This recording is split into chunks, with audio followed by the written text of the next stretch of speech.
छत्रपती शिवाजी महाराजांचा राज्याभिषेक सोहळा। नमस्कार, पीके स्टोरीज चॅनलवर आपलं स्वागत आहे। आज आपण छत्रपती शिवाजी महाराजांच्या राज्याभिषेक सोहळ्याची संपूर्ण माहिती घेणार आहोत। चला तर मग व्हिडिओला सुरुवात करू।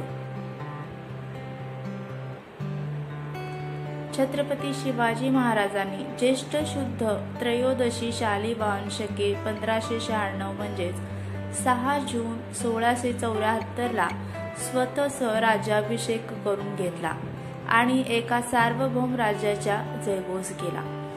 कित्येक वर्ष गुलामीत राहिलेल्या मराठी मुलुखात नवचैतन्याचा सोहळा पार पडला। छत्रपती शिवाजी महाराजांचा राज्याभिषेक हा अत्यंत व्यापक आणि भारताच्या इतिहासातील एक अत्यंत महत्त्वाचा प्रसंग होता। राज्याभिषेकावेळी छत्रपती शिवाजी महाराजांनी छत्रपती हे पद धारण केले। छत्रपती म्हणजे सार्वभौम आणि सर्वे सर्वा। राजाच्या राजकारभारासाठी अष्टप्रधान मंडळांची निर्मिती केली आणि राज्याचा कारभार आणि पदे वाटून देण्यात आली। छत्रपती शिवाजी महाराजांच्या राज्याभिषेकावेळी महाराणी म्हणून सोयराबाई आणि युवराज म्हणून छत्रपती संभाजीराजे महाराजांचा ही राज्याभिषेक करण्यात आला। छत्रपती शिवाजीराजे भोसले यांच्या राज्याभिषेकाची तयारी कितीतरी महिने आधी सुरू झाली होती। राज्याभिषेकासाठी निश्चित अशी कोणती परंपरा नव्हती। प्राचीन परंपरा आणि राजनीतीवरील ग्रंथातून काही विद्वानांनी प्रथा परंपरांचा अभ्यास केला। शिवराज्याभिषेकासाठी देशातील कानाकोपऱ्यातून ब्राह्मणांना आमंत्रण देण्यात आले होते। लोक मिळून जवळपास लाखभर लोक रायगड या ठिकाणी जमा झाले होते। 4 महिन्यांसाठी त्यांची राहण्याची उत्तम व्यवस्था करण्यात आली होती। रोज त्यांना मिष्ठान्नाचे जेवण असे। सरदार, राज्यातील श्रीमंत गणमान्य व्यक्ती, दुसऱ्या राज्यांचे प्रतिनिधी, विदेशी व्यापारी आणि सामान्य जनता असे सर्वच या सोहळ्याला उपस्थित झाले होते। प्रत्येक दिवशी एका धार्मिक विधीत आणि संस्कारात छत्रपती शिवाजी महाराज गढून गेले होते। छत्रपती शिवाजी महाराजांनी सर्वप्रथम आपली आई जिजाबाईंना नमस्कार केला, त्यांचे आशीर्वाद घेतले। त्यानंतर महाराजांनी विविध मंदिरात जाऊन देवदर्शन केले, देवके दर्शन घेतले, पूजा केली आणि ते रायगडाला 12 मे 1674 ला परत आले। तुळजापूरला भवानी मातेच्या दर्शनासाठी त्यांना जाणे शक्य नव्हते, म्हणून 4 दिवसांनी ते प्रतापगडावरील प्रतिष्ठापना केलेल्या भवानी माता देवीच्या दर्शनासाठी गेले। त्यावेळी 1.25 मण सोन्याची छत्री भवानी मातेस अर्पण केली। 21 मे रोजी पुन्हा रायगडावर ते धार्मिक विधीत गुंतून गेले।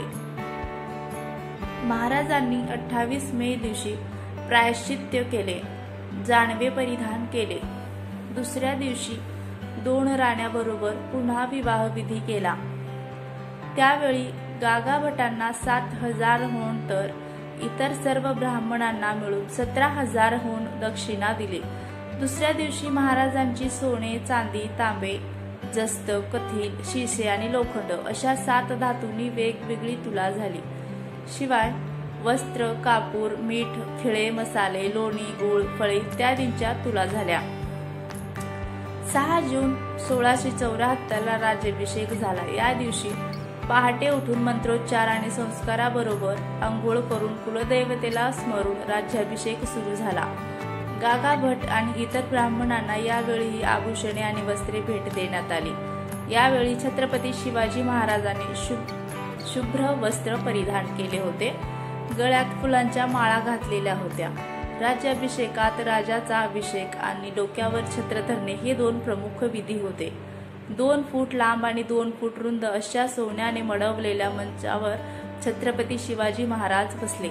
शेजारी उपरणाला साडीची टोक बांधलेली सोयराबाई दुसऱ्या मंचावर इतर बालसंभाजीराजे थोडेसे मागे बसले होते.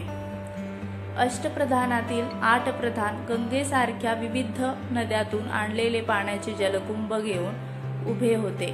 त्यानंतर ते जलकुंभांनी छत्रपती शिवाजी महाराजांवर राज्याभिषेक केला. त्यावेळी मंत्रोच्चारण आणि आसमंतात विविध सुरवाद्य निनादत होते.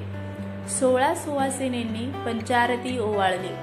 यानंतर छत्रपती शिवाजी महाराजांनी लाल रंगाचे वस्त्र परिधान केले. जडजवाहीर अलंकार परिधान घातला. गळ्यात फुलांचे हार घातले. एक राजमुकुट घातला. आपल्या ढाल तलवार आणि धनुष्यबाणाची पूजा केली. मुहूर्ताच्या वेळी राजसिंहासनाच्या दालनात प्रवेश केला. राज्याभिषेकाचे दालन हिंदू परंपरेनुसार 32 शकुन चिन्हांनी सजवलेले होते. सभासद बखर म्हणते त्याप्रमाणे 32 मन सोन्याचे म्हणजे 14 लाख मूल्य असलेले भव्य सिंहासन सोन्याच्या पत्र्याने मडवलेले होते. छत्रपती शिवाजी महाराज सिंहासनावर आरूढ झाले. 16 सुवासिनींनी त्यांना ओवाळले. ब्राह्मणांनी मोठ्या स्वरात मंत्राचे उच्चारण केले. प्रजेनी महाराजांना आशीर्वाद दिला. शिवराज की जय, शिवराज की जय च्या घोषणा दिल्या गेल्या. सोन्या चांदीची फुले उधळली गेली.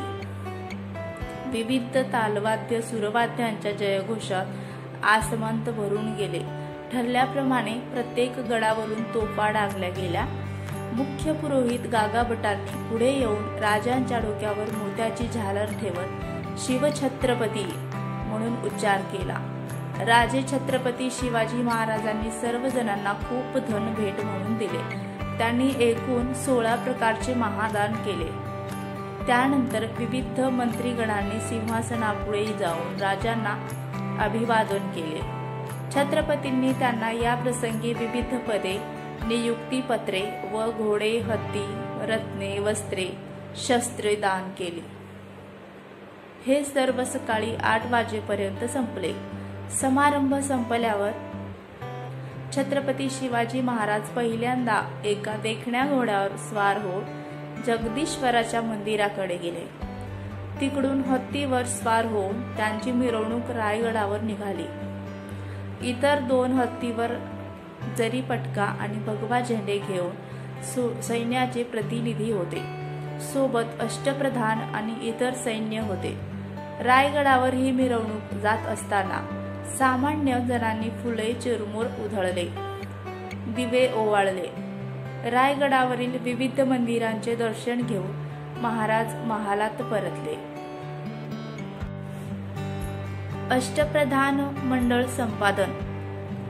राज्याभिषेकावेळी शिवाजी महाराजांनी अष्टप्रधान मंडळातील मंत्र्यांना संस्कृत नावे दिली आणि ही पदे वंशपरंपरागत न ठेवता मंत्र्याच्या कर्तबगारीवर ठेवण्यात येत असत. राज्याभिषेकानंतरचे अष्टप्रधान मंडळ पुढील प्रमाणे होते. नंबर 1. पंतप्रधान म्हणजे पेशवा. सर्वोच्च मंत्रीपद मोरोपंत त्र्यंबक पिंगळे. दुसरा पद पंत अमात्य रामचंद्र निळकंठ हे होते. तिसरा पद पंत सचिव सुरणेस अनाजी पंत दत्तो हे होते. चौथा पद मंत्री वाकणीस दत्ताजी पंत त्र्यंबक. पाचवा पद सेनापती सरनौबत हंबीरराव मोहिते हे होते. सहावा पद पंत सुमंत म्हणजे डाबीर रामचंद्र त्र्यंबक हे होते. सातवा पद न्यायाधीश हे मिराजपंत रावजी होते. आठवा पद पंडितराव दानाध्यक्ष म्हणजे सह मुदतसीव हे मोरेश्वर पंडित होते. व्हिडिओ शेवटपर्यंत पाहिल्याबद्दल धन्यवाद. तुम्हाला हा व्हिडिओ आवडला असेल तर व्हिडिओला लाईक आणि शेअर करा. अशाच नवनवीन व्हिडिओसाठी चॅनलला सबस्क्राईब जरूर करा. धन्यवाद.